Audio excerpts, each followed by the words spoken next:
Next తెలుగులో తొలి ఛందో గ్రంథము, సంస్కృతంలో తొలి ఛందో గ్రంథము పింగళ ఛందస్సు. పింగళ అని చెప్పుకున్నాం, ఆయనే ఛందస్సుకి ఆకుడిగా మూల పురుషుడిగా ఉంటాడని కూడా మనము చెప్పుకున్నాం.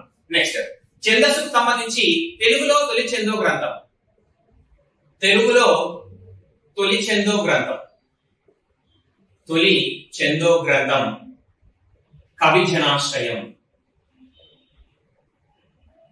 కవిజనాశ్రయం ఏమన్నారండి? తెలుగులో తొలి ఛందో గ్రంథం ఏది అంటే కవిజనాశ్రయంగా మనము చెప్తాం. ఈ కవిజనాశ్రయాన్ని ఎవరు రచించారు అంటే మల్లియ రేచన.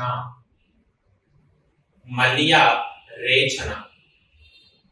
నెక్స్ట్ కవిజనాశ్రయం అనేటువంటి తొలి ఛందో గ్రంథం రచించినది ఎవరు అంటే మల్లియ రేచన. ఈయన 10వ శతాబ్దానికి చెందిన కవి. 10వ శతాబ్దానికి కాకతీయుల కాలానికి చెందినటువంటి కవిగా చెప్తాం. నెక్స్ట్ ఈ కవిజనాశ్రయానికి మరొక పేరు ఏంటంటే భీమన చందం అనేటువంటి పేరు కూడా కలదు.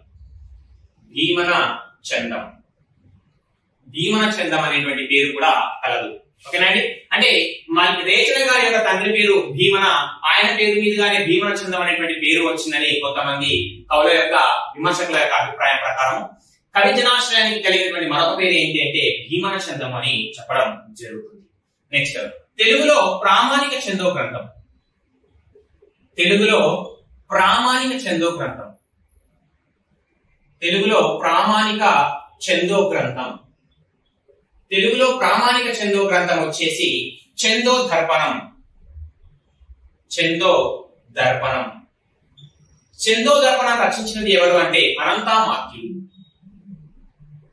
అనంతమాత్యుడు, అనంతమాత్యుడు. నెక్స్ట్ మరియు యతులకు ఛందస్సులో భాగమైనటువంటి యతి ప్రాస రకాల గురించి దానికి సంబంధించిన పూర్తి వివరణ తెలుసుకోవడం కోసము ప్రామాణిక గ్రంథం ఏంటి యతి ప్రాసలకు ప్రామాణిక గ్రంథం ఏది అని చెప్పుకుంటే యతి ప్రాసాంశాలకు ప్రామాణిక గ్రంథం ఏది అంటే మనకు ప్రామాణిక గ్రంథం ఏది అంటే అప్పకవీయం. అప్పకవీయం రచించినది ఎవరు అంటే కాపునూరి అప్పకవి. కాపునూరి అప్పకవి. ఓకేనండి. అంటే తెలుగులో ప్రామాణికం పూర్తిగా ఛందస్సు మొత్తంగా నేర్చుకోవడానికి ప్రామాణికంగా ఎంపిక చేసినటువంటి గ్రంథం ఏది అంటే ఛందో దర్పణం రచించినది ఎవరు అంటే అనంతమాత్యుడు అని చెప్తాం.